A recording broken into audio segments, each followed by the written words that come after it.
जय हरी शेतकरी मित्रांनो, आता कर्जमाफीच्या याद्या लागायल्यात. शेतकरी पात्रही झालेले आपलं जाऊन बघायलेत. मात्र यामध्ये गडबडीमध्ये कोणीच आधार प्रमाणीकरण करू नका. त्याचं कारण असं आहे की तिथं जे काही कर्ज दिसतंय त्याची तुम्ही प्रिंट काढून घ्यायची आणि ही प्रिंट काढल्याच्या नंतर तेवढं कर्ज तुमचं आहे का हे तुम्हाला माहीत असणं गरजेचं आहे. त्याच्यात काय आहे, बरेच शेतकरी असे असतात पीक कर्ज घेतल्याच्या नंतर पुन्हा त्याच्याकडे जाऊन पाहिलेलं नसते. शेतकऱ्याच्या हे बी ध्यानात नाही बऱ्याच की आपण कधी घेतलेलं आहे, त्याच्यामुळं रक्कम किती आहे हे सुद्धा त्यांच्या लक्षात नसणार आहे. त्याच्यामुळं काय करायचं, तिथं पाहायचं आपण पात्र आहेत ना, पात्र असल्यावर ते काय नाव उडून जाणार नाही, काय नाही. त्याच्यानं गडबडीत आधार प्रमाणीकरण करायचं नाही.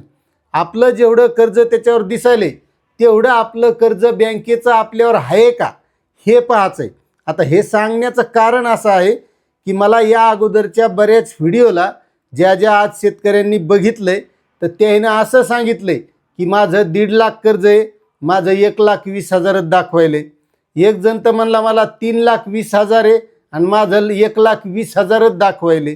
म्हणजे कर्जामध्ये तफावत त्यामध्ये दिसायली. म्हणजे थोडक्यात सांगायचं, तुम्ही 1.5 लाख रुपये कर्ज उचललेले, व्याजासहित समजा तुमचं 2 लाख रुपये झालेले आणि तुमचं त्या पात्रता यादीमध्ये जर पाहिलं तर तुम्हाला तिथं लाख रुपये दिसायले.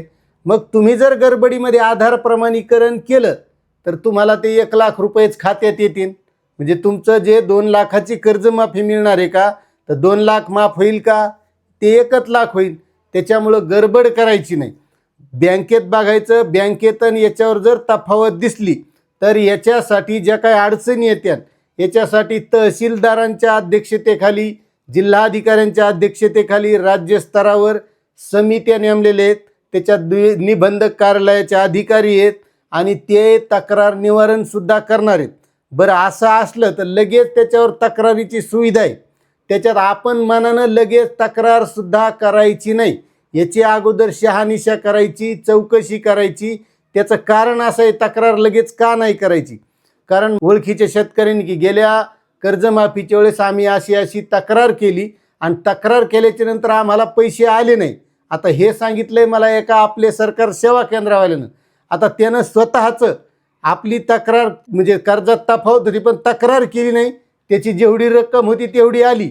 पण ज्या शेतकऱ्यांनी आमची तक्रार करा असं त्याला सांगितलं आणि त्यानं तक्रार केली त्या शेतकऱ्यांना कर्जमाफीची रक्कम आलेली नाही. त्याच्यामुळं अगोदर सगळी शहानिशा करा आणि मगच आधार प्रमाणीकरण करा, कारण त्यामध्ये नाव आलेलं काय आपलं उडून जाणार नाही. त्याच्यामुळं गडबड कोणीही करू नका, हे समजून घ्या. आणि त्यानंतर तुम्ही तुमचं आधार प्रमाणीकरण तुम्हाला 100% खात्री झाल्याच्या नंतरच करा, अशी महत्त्वाची माहिती देण्याचा हा उद्देश होता. आता तुमचं कर्जमाफीत नाव बसलंय का नाही बसलं तरी कमेंट करा आणि चॅनलवर नवीन असाल तर सबस्क्राईब करा. जय जवान जय किसान.